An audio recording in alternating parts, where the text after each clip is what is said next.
We're at a Niigata 110-ton vertical. We're going to show the machine with the rotary table moving and the injection unit moving. David, you want to energize that for me?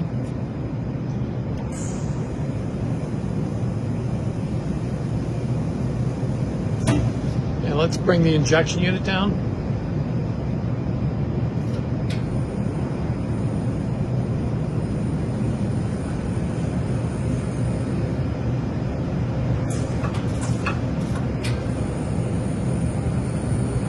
You heard the ejectors.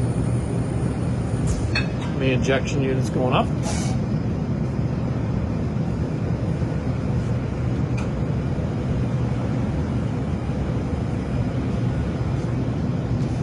Okay, there you go.